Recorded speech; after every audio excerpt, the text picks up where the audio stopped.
you can get money back from Equifax if you submit your application online to their EquifaxBreachSettlement.com. Write that down. If you want $125 back from Equifax, you can get it. Volkswagen. Data breaches. Unfortunately, data breaches are becoming more and more common, and they're huge, and we're able to get monies back. And that money that we get back will go often in part for restitution, but also to the state so that we can then use it to support ourselves and not in our consumer protection work, and not have to go to our legislators, many of whom I can see in the front row here, to ask for general funds. We do not ask you for general funds for our consumer protection work. So I'm pleased that we're able to do that work.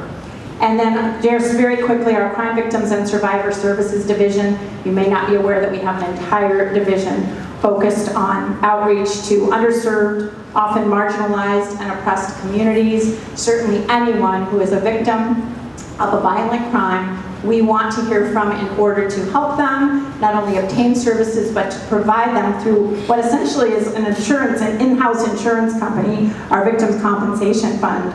We, in 2018, received over 5,000 claims and paid out just under $3.5 million.